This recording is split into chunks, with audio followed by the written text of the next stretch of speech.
ఉమ్మడి వరంగల్ జిల్లాలో రోజు రోజుకు ఎండలు భగ్గుమంటున్నాయి. ఉదయం 8 గంటల నుంచే సూర్యుడు భగ్గుమంటున్నాడు. గ్రేటర్ వరంగల్లో ఉక్కపోత వడగాల్పులతో జనం బయటికి రావాలంటేనే భయపడుతున్నారు. వివిధ పనుల కోసం ఆఫీసుల్లోకి వెళ్లేవారు, అత్యవసర పనులకు మాత్రమే జనం రోడ్లపైకి వస్తున్నారు. అత్యధిక ఉష్ణోగ్రతలు నమోదవుతుండటంతో వచ్చే ఏప్రిల్, మే నెలలు ఎలా ఉంటాయోనని ఆందోళనకు గురవుతున్నారు జనం. ఉమ్మడి వరంగల్ జిల్లాలో ఎండల తీవ్రతకు సంబంధించిన డీటెయిల్స్ కృష్ణమోహన్ అందిస్తారు. కృష్ణ, కూడా ఉష్ణోగ్రతలు గణనీయంగా పెరుగుతున్నాయి. రోజు రోజుకు పెరుగుతున్న టెంపరేచర్తో పగలంతా కూడా ఒక కర్ఫ్యూ వాతావరణమే కనిపిస్తుందని చెప్పచ్చు. గత 15 రోజులుగా ఇదే పరిస్థితి నెలకొంది. ఎండ తీవ్రతతో పాటు వడగాల్పులు కూడా ఎక్కువగా ఉన్నాయి. వడదెబ్బకు గురవుతున్నటువంటి పరిస్థితి కూడా కనిపిస్తుంది. లాస్ట్ ఇయర్ తోటి పోలిస్తే ఈసారి ఎర్లీగానే సమ్మర్ వచ్చిందని చెప్పచ్చు. ఉదయం 8 గంటలకే బాణుడి ఉగ్రరూపం చూపిస్తుంది. సాయంత్రం 6 గంటల వరకు కూడా వాతావరణం కూల్ కాని పరిస్థితి నెలకొంది. దీంతో అత్యవసర పనులున్న వాళ్ళు మాత్రమే బయటికి వస్తున్నారు. గత 2-3 రోజులుగా అయితే ఎండతో పాటు వడగాల్పులకు సంబంధించిన కూడా పెరిగింది. ప్రస్తుతం చూడొచ్చు, రోడ్లంతా కూడా ఒక కర్ఫ్యూ వాతావరణం కనిపిస్తుంది. ఇదంతా కూడా దాదాపు సాయంత్రం 4-5 గంటల వరకు ఇలాంటి వాతావరణం కనిపిస్తుంది. అత్యవసర పనుల మీద వచ్చేవాళ్ళు లేదా ప్రభుత్వ కార్యాలయాలు, ఇతర ఉద్యోగాలకు వెళ్ళే వాళ్ళు సంబంధించిన వాళ్ళు మాత్రమే బయటకు వస్తున్నారు. డాక్టర్లు కూడా చెప్తున్నారు ఇప్పటికే వడగాల్పులు ఎక్కువగా వీచే అవకాశం ఉంది, హెచ్చరికలు చేస్తున్నారు. వాతావరణ శాఖ కూడా ఇదే చెప్తుంది. వెదర్ డిపార్ట్మెంట్కి సంబంధించి కూడా వడగాల్పులు వచ్చే అవకాశం ఉంటుంది కాబట్టి చాలా జాగ్రత్తగా ఉండాలి. అందులోనూ పిల్లలు, పెద్దవాళ్ళకి సంబంధించి ఎక్కువ వడదెబ్బకు గురయ్యే అవకాశం ఉందనేది చెప్తున్నారు. ఇక వరంగల్ ఉమ్మడి జిల్లా వ్యాప్తంగా సరి చూస్తే గోదావరి తీర ప్రాంతం అంతా కూడా ఇటు ములుగు, అదేవిధంగా భూపాలపల్లి ఏజెన్సీ ప్రాంతం అంతా ఉంటుంది. ఆ ప్రాంతంలో కూడా ఉష్ణోగ్రతలు ఎక్కువగా పెరిగిపోయే అవకాశం ఉన్నది. ప్రస్తుతం భూపాలపల్లి చూస్తే ఇటు సింగరేణి మైన్స్ కావచ్చు, కేటీపీపీ విద్యుత్ ప్లాంట్కి సంబంధించి ఉంది. దీంతో అక్కడ టెంపరేచర్ కూడా బయట కంటే కూడా ఎక్కువగా ఉంటుంది. దీంతో సింగరేణి కార్మికులు అయితే తీవ్ర అస్వస్థకు గురవుతున్నటువంటి పరిస్థితి కనిపిస్తుంది. అక్కడ కూడా టెంపరేచర్ ఎక్కువగా కనిపిస్తుంది. ఇక గోదావరి పరివాహ ప్రాంతాల్లో కూడా బయట కంటే కూడా కొంత ఉష్ణోగ్రతలు ఎక్కువగా నమోదవుతుంటాయి. ఎక్కువ వడదెబ్బకు గురయ్యే అవకాశం ఉంటుంది. మంత్రి సీతక్క కూడా ఈరోజు ఉదయం ఆ ప్రాంతాల్లో పర్యటించారు. ఉష్ణోగ్రతలు ఎక్కువగా నమోదవుతున్నాయి, ఎండ తీవ్రత ఎక్కువగా ఉంటుంది, వడగాల్పులు ఉన్నాయి కాబట్టి ఉపాధి హామీ కోసం కావచ్చు, వివిధ వ్యవసాయ పనులకు వచ్చే వాళ్ళు జాగ్రత్తగా ఉండాలంటూ కూడా సూచనలు చేశారు.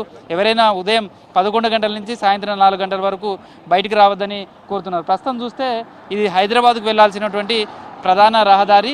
ఇటు హన్మకొండ నుంచి హైదరాబాద్కు వెళ్ళాలన్నా, ఇతర ప్రాంతాలకు వెళ్ళాలన్నటువంటి ప్రధాన రహదారి. ఈ పక్కకే చూస్తే హన్మకొండ కలెక్టరేట్ కనిపిస్తుంది. ఆ పక్కకు వివిధ ప్రభుత్వ కార్యాలయాలు అన్నీ కూడా సముదాయం ఉంటుంది.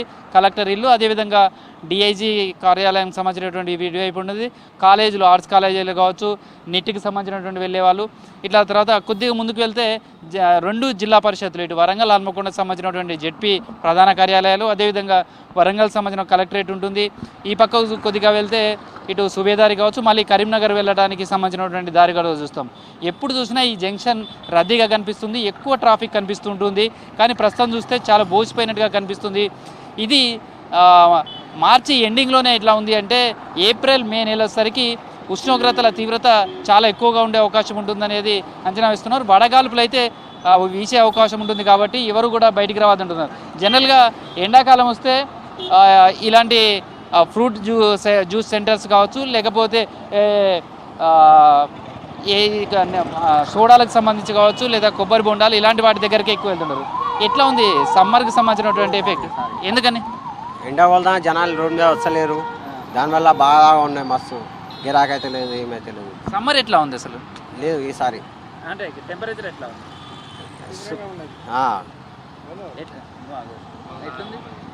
సమ్మర్ కొంచెం మంచిగా ఉన్నా కానీ ఎండ కోసం జనాలు బయటకు వస్తలేరు. మామూలుగా ఏ టైంకి అసలు బయటికి రావట్లేదు? రోడ్లన్నీ ఏ టైంలో ఖాళీ ఉంటుంది? 11 నుంచి మళ్ళీ సాయంత్రం 4 గంటల వరకు రోడ్ ఖాళీ అవుతాయి. దాని తర్వాత సాయంత్రం కూడా వస్తాను బయటికి. సాయంత్రం మనం బంద్ చేసుకుని పోతాం. జనరల్గా సమ్మర్ వస్తే మీ గిరాకీ ఎట్లా ఉంటుంది? గిరాకీ మంచిగానే ఉంటుంది. ఎండకి ఎవరు వస్తలేరు. సాయంత్రం ఇక సాయంత్రం ఒక 500-600 అమ్ముకొని ప్రస్తుతం ఎండ తీవ్రత ఎక్కువగా ఉండడంతో అత్యవసర పనులు ఉన్న వాళ్ళు మాత్రమే వస్తున్నారు. దీంతో గిరాకీ కూడా లేదని చెప్తున్నారు. సరే, ఈసారి ఎండలు ఎట్లా ఉన్నాయి సరే? అంటే ఎండలు తీవ్రంగా ఉన్నాయి, బయటికి వెళ్ళరాకుంటున్నది.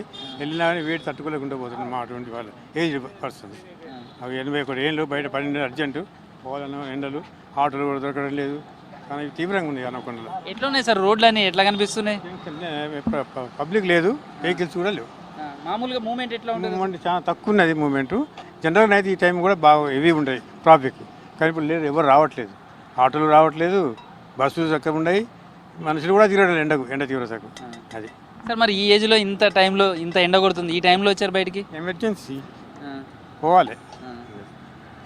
అంటే మీరు చూశారు కదా, ఎట్లా ఉంది లాస్ట్ 2-3 years తోటి పోలిస్తే ఈసారి? తీవ్రంగా ఉన్నదండి, వేడి తీవ్రంగా ఉన్నది, ఎండలు, నీళ్ళు కూడా దొరికేట్టుగా లేవు. చలివేంద్రాలు అక్కడక్కడ పెట్టుకున్నారు, మరి కానీ మేము ఇంకా అనుకోకుండా బయటికి వెళ్ళినా కాబట్టి ఇప్పుడు వాటి గురించి ఆలోచించలేదు నేను. తీవ్రంగా నేను తీసుకుంటాను. ఇంటి నుంచి వెళ్ళను ఇవాళ, కానీ ఎమర్జెన్సీ కాబట్టి వెళ్ళినాను అంతే. ఎక్కువ ఇంటి పట్టునే ఉండాలనే చెప్తున్నారు. మధ్యాహ్నం పూట ఎట్టి పరిస్థితుల్లో బయటికి వెళ్ళవద్దు, ఎందుకంటే వడగాల్పుల తీవ్రత ఎక్కువగా ఉంది. వచ్చే వారం రోజుల పాటు కూడా ఇదే పరిస్థితులు ఎక్కువగా ఉండే అవకాశం ఉందని అధికారులు అయితే హెచ్చరికలు జారీ చేస్తున్న నేపథ్యంలో ఎండల తీవ్రత అయితే చాలా ఎక్కువగా కనిపిస్తుందని చెప్పొచ్చు. ప్రస్తుతం ఇది వరంగల్ ఉమ్మడి జిల్లాకు సంబంధించినటువంటి ఎండల ప్రభావం. వీడియో జర్నలిస్ట్ క్రాంతి కుమార్తో కృష్ణమోహన్, V6 న్యూస్, వరంగల్.